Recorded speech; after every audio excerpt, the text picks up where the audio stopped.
Hey, I'm Drew Webster from Good Dog Training, Cage's Major Dog Training. We're just going to do a short equipment overview with my lovely assistants here. So this is just a short version of different dog training equipment. There is a longer video that gets into some of the theory and effectiveness of those pieces of equipment. We'll see if these guys are more helpful than distracting. Okay, up.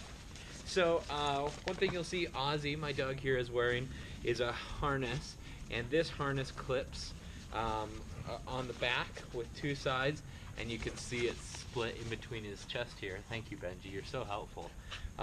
Versus some of our other kinds of harnesses that you'll see us using a lot in these programs. I just want to show you the difference of where they sit. Both of these I think are pretty good pieces of equipment to target. Because while this just goes over his head, his trachea is free and clear here. Yes. And also, what I like different about this, Ozzy, stand, good boy, is where it sits on his chest. So if you see how high up that sits here on his chest bone, rather than hanging down here across his legs, we don't want to restrict his range of motion, right? While we're out training. Some of the popular harnesses kind of sit a little bit too low if they have that martingale feature here on the front where the leash clips. So they sit a little bit too low and they actually restrict the dog's motion. Whereas if I attach the leash here, it's up high enough, you can see his legs are clear to move freely. So those are really good pieces of equipment, and they're certainly appropriate for use in this program. Some of the regular pieces of equipment you see a lot are flat buckle collars. You're a great model, Ozzy. Yeah. These aren't really great for hooking leashes to until your dog is trained and they know not to pull against the leash. One of the biggest problems is if I attach a leash here, where all that pressure sits is right on his trachea. That's one of the softest spots on his body. So really the best thing flat buckle collars are for is holding ID tags. And I've got a little LED light because we go camp a lot and I want my dogs to glow in the dark. These were actually designed to break under enough pressure. That buckle should pop. Some of the problems with buckle collars is if they're metal or if they're extra reinforced, they actually don't break. And the whole point was these old belt style collars are actually a strangulation hazard. Kind of scary to talk about, I know, but if he gets this caught on a fence or another dog's mouth, you can't get it off. You have to make it tighter to get it off. So these are really good for holding collars, things like that. You see this style a lot at dog shows, but I don't let this one stay on my dog. Like my dog Naked. Naked Dog's a safe dog in here, but if you don't trust your dog if he's going to get out, it's really nice to have tags on. He's also got a microchip, so if anything happens. Some of these are really clever too. This one's got a night light, so for those early morning walks and late night walks, my dogs glow. Other equipments we use a lot in animal assisted therapy programs. This isn't your bib, so it won't fit him very well. This could fit Benji. Bibs are really good not only to identify the dog as a therapy animal or a dog in training, but also as a way of telling other people information about your program. But I also like it for standardizing for the dog, for getting him to know this piece of equipment, you're working. So if Benji's wearing his little bib, good boy, he's not allowed to go potty, he's not allowed to run up to other dogs, and he's not allowed to jump up excitedly at people, and we discourage barking, you know, dog behavior. So this can really formalize training using bibs and things like that. Backpacks aren't really necessary for talk in this program, but great for training, great for making exercise a little more substantial, really good for enrichment programs.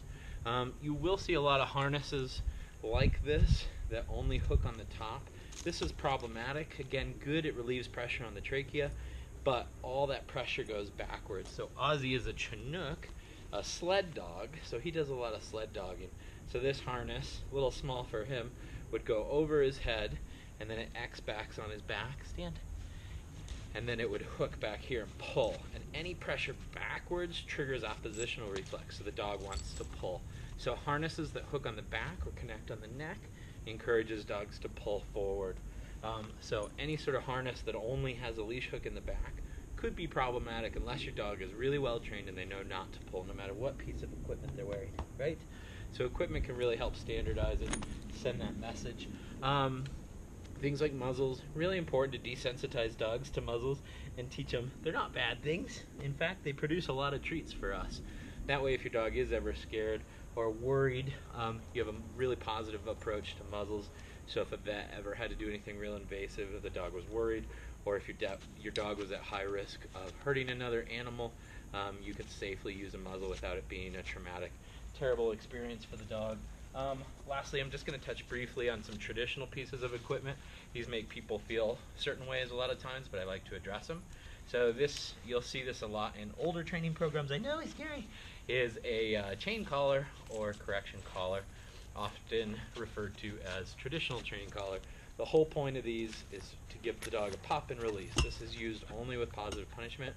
I don't use this type of equipment, but I certainly would want anybody using it to know how to use it. It's not really appropriate for animal-assisted therapy, both.